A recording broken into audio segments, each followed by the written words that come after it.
الحمد للہ والصلاة والسلام على نبينا محمد وعلى آله وصحبه أجمعين أما بعد. قال المصنف رحمه الله: ودليل الأشجار والأحجار قوله تعالى: أفرأيتم اللات والعزى ومناة الثالثة الأخرى. وحديث أبي واقد الليثي رضي الله عنه قال: خرجنا مع رسول الله صلى الله عليه وسلم إلى حنين ونحن حدثاء عهد بكفر وللمشركين سدرة يعكفون عندها وينوطون بها أسلحتهم يقال لها ذات أنواط. فمررنا بسدرة فقلنا: يا رسول الله اجعل لنا ذات أنواط كما لهم ذات أنواط. فقال رسول الله صلى الله عليه وسلم: الله أكبر، إنها السنن. قلتم: والذي نفسي بيده كما قالت بنو إسرائيل لموسى: اجعل لنا إلها كما لهم آلهة. تیسرے قاعدے کی دلیلیں ہم لوگ پڑھ رہے تھے کہ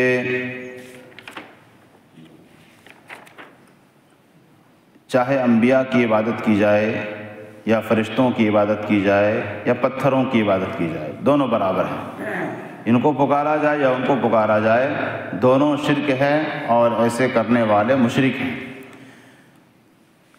دلیل الاشجار والاحجار، جو لوگ درختوں سے یا پتھروں سے کوئی عقیدت رکھتے ہیں، ان کو پکارنا یا ان کے سامنے سجدہ کرنا یا مختلف قسم کے جو عقائد ہیں، ایسے عقائد رکھنا، اس کی دلیل مصنف رحمۃ اللہ علیہ دے رہے ہیں. کہتے ہیں: قولہ تعالی افرأیتم اللات والعزی، کہ لات اور عزیٰ کے بارے میں بتلاؤ. ومناة الثالثة الأخرى، اور منات جو یہ تیسرا ہے. لات کہتے ہیں یہ ایک شخص تھا، اس میں کئی اقوال ہیں.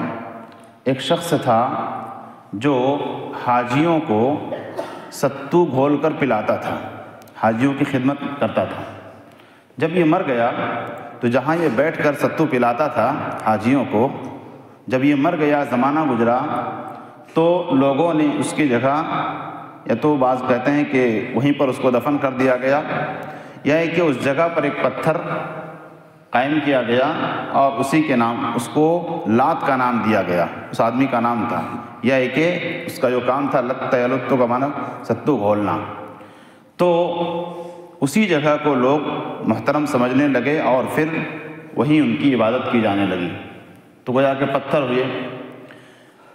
والعزی، عزیٰ کے تعلق سے، اور یہ لات ایک ان کا عظیم بت شمار کیا جاتا تھا، اور طائف میں ان کی مورتی بنائی گئی، اور بنو ثقیف کا یہ اہم بتوں میں سے ایک تھا. اسی طرح سے عزیٰ کہتے ہیں، اس میں بھی کئی اقوال ہیں. ایک قول کے مطابق یہ ایک درخت تھا جو غطفان میں، یعنی ایک درخت تھا اور اس کی لوگ، وہاں کے لوگ پوجا کیا کرتے تھے. بعض نے کہا کہ اس درخت کے ساتھ ایک اور جنی بھی رہتی تھی.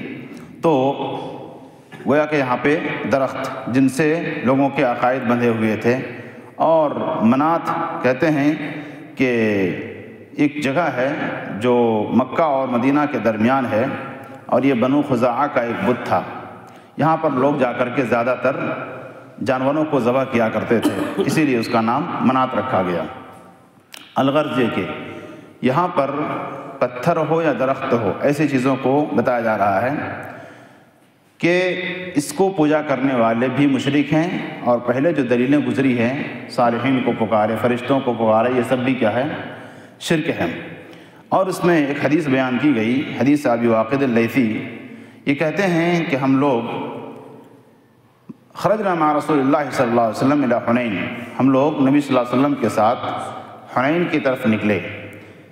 اب کو معلوم ہونا چاہیے کہ فتح مکہ جب ہوا، اس کے بعد پھر اسی سفر میں نبی صلی اللہ علیہ وسلم اور آگے بڑھے حنین کی طرف. تو چونکہ اس لشکر میں بہت سارے ایسے مسلمان تھے جو ابھی ابھی فتح مکہ کے وقت مسلمان ہوئے تھے، جن کا بھی زیادہ دن ہوا نہیں تھا اسلام میں آنے کے بعد.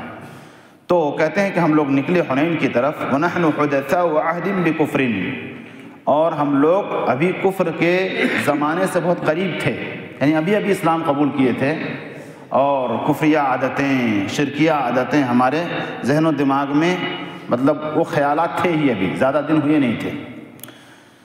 کہا وَلِلْمُشْرِكِينَ سِدْرَةٌ، راستے میں چلتے ہوئے دیکھا ہم لوگوں نے دیکھا کہ ایک درخت ہے جو بیری کا درخت ہے، یہ مشرکین کا درخت ہے۔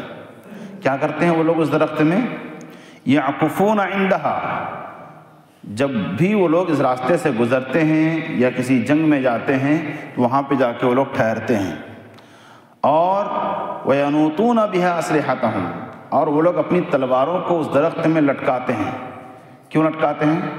برکت کے لیے، تاکہ اس تلوار سے آگے ہم جا کر جنگ کریں گے تو ہمیں مدد ملے گی اور طاقت ملے گی۔ تو دیکھا آپ نے یہاں درخت سے امید کیا ہو رہی ہے کہ اپنے تلوار یا اپنے ہتھیار کو اس میں ٹچ کرتے ہیں، لٹکاتے ہیں تاکہ برکت ملے اور پھر جنگ میں جیت کر کے آئے۔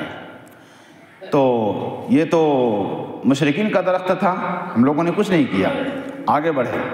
یقال لها ذات انواط، اور اس درخت کا نام رکھا جاتا تھا ذات انواط، یعنی لٹکائے جانے والا درخت۔ یہ کفار مشرکین کا تھا۔ ہم لوگ آگے بڑھ گئے۔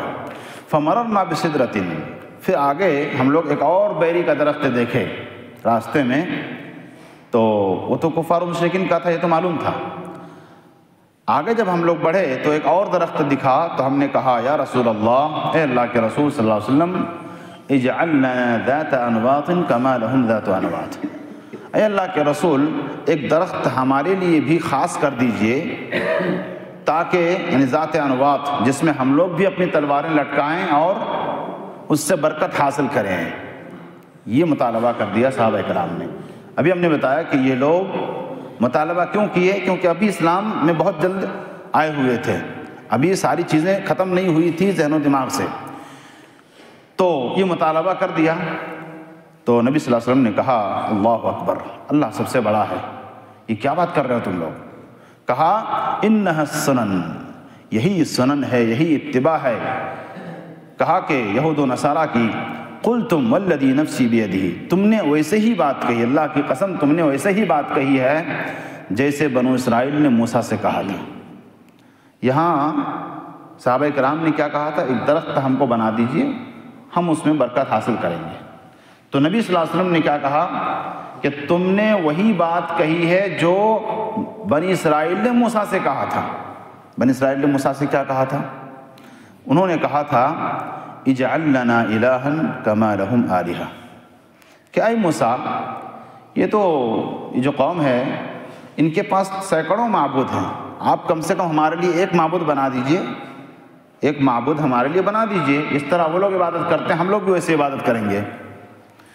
تو وہاں پر مطالبہ کیا تھا؟ ایک معبود کا مطالبہ تھا، اور یہاں مطالبہ صرف ایک درخت کا ہے۔ کیا مطلب ہے اس کا؟ نبی کریم صلی اللہ علیہ وسلم نے ہم کو اور آپ کو یہ سمجھایا اس کو مثال دے کر کے کہ اللہ کے ساتھ اس کی کسی ایک خوبی میں اگر کسی کو شریک کیا جائے تو وہ بھی شرک ہے، اور اگر کسی مکمل طور پر کسی کی عبادت کی جائے وہ بھی شرک ہے۔ شرک کا ذرہ حصہ بھی اللہ کے ساتھ اللہ تعالیٰ برداشت نہیں کرتا ہے، کیونکہ یہاں درخت کا مطالبہ ہے تاکہ برکت حاصل کریں، وہاں الہ کا مطالبہ ہے، معبود کا مطالبہ ہو رہا ہے، اور دونوں کو نبی صلی اللہ علیہ وسلم نے کہا کہ ایسے ہی مطالبہ ہے تمہارا۔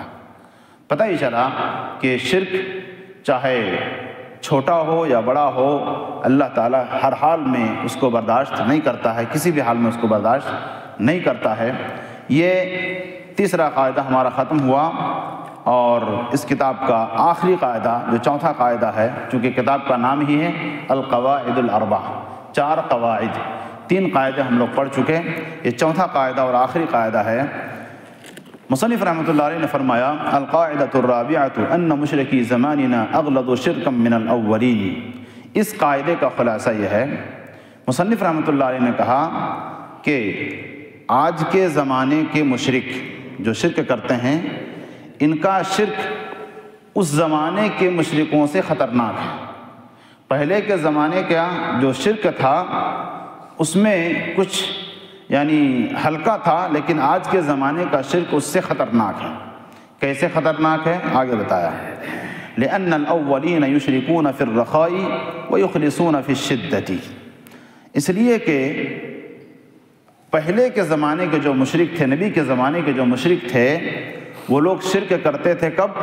جب وہ اپنے گھروں میں ہوتے، خوشحال ہوتے، کوئی پریشانی نہیں ہوتی، تو وہ لوگ اپنے معبودوں کو عبادت کرتے تھے جب اپنے گھروں میں ہوتے تو۔ وَيُخْلِصُونَ فِي الشِّدَّةِ، لیکن جب مصیبت آ پڑتی ان پر تو کیا کرتے؟ صرف اللہ کو پکارتے، اللہ کو پکارتے تھے۔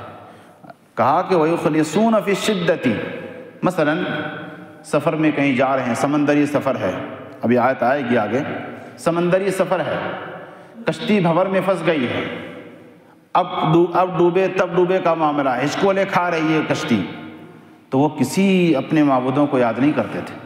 وہاں پر ان کی حالت کیا ہو جاتی تھی؟ صرف اللہ کی طرف وہ پلٹتے تھے اور صرف اللہ کو یاد کرتے تھے۔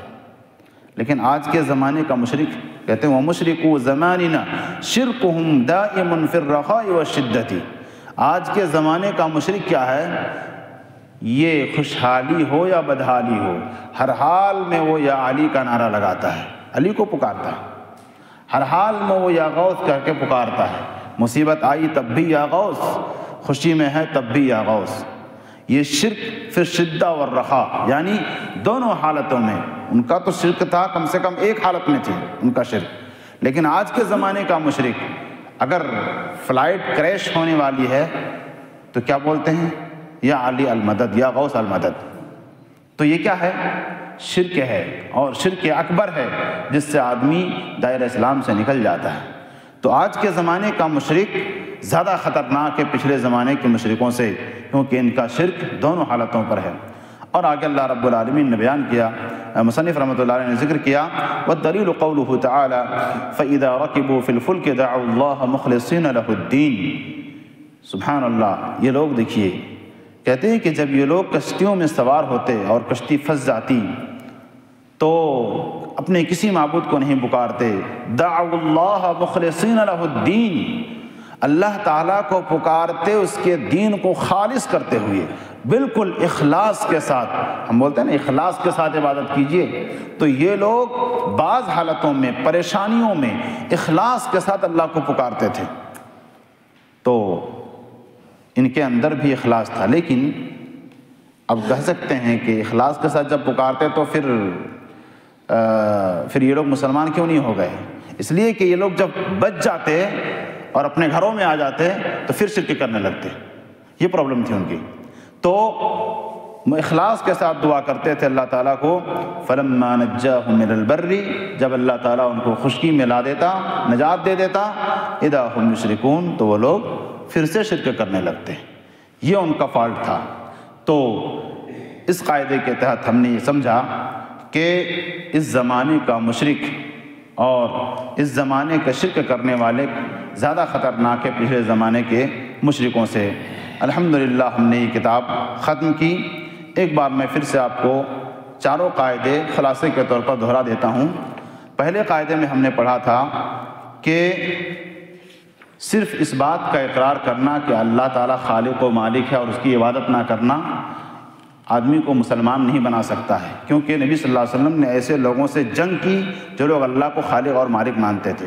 تو ماننا صرف کافی نہیں ہے بلکہ اس کی عبادت کرنا ضروری ہے، یہ پہلا قاعدہ تھا۔ دوسرا قاعدہ یہ تھا کہ اس چیز کو یعنی غیر اللہ کو پکارنے کو یہ لوگ عبادت کا نام نہیں دیتے تھے۔ تو عبادت کا نام دیں یا نہ دیں، اگر غیر اللہ کو پکارا جا رہا ہے، کسی قبر والے کو پکارا جا رہا ہے تو یہ شرک ہے۔ اس بات کو ذہن میں رکھیے کہ یہ شرک ہے، چاہے اس کا نام شرک نہ دیا جائے، نام سے کچھ فرق نہیں پڑتا ہے۔ حقیقت یہ ہے کہ اللہ تعالیٰ کے علاوہ اگر کسی سے شفا کی امید رکھی جا رہی ہے، اولاد کی امید رکھی جا رہی ہے، اولاد مانگا جا رہا ہے، تو یہ شرک ہے اور شرک اکبر ہے۔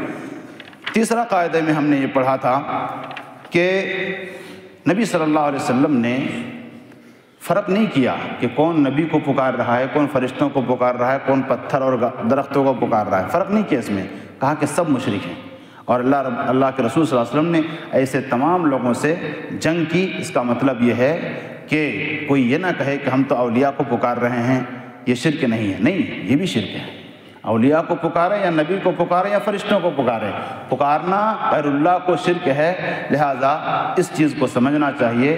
اس لیے کہ لوگ کہتے ہیں کہ یہ شرک نہیں ہے، ہم تو وسیلہ مانگ رہے ہیں، وہ بھی وسیلہ ہی مانگتے تھے لیکن اللہ نے ان کو مشرک کہا اور آپ مسلمان ٹھہر جائیں گے، ایسا کیسے ہو سکتا ہے؟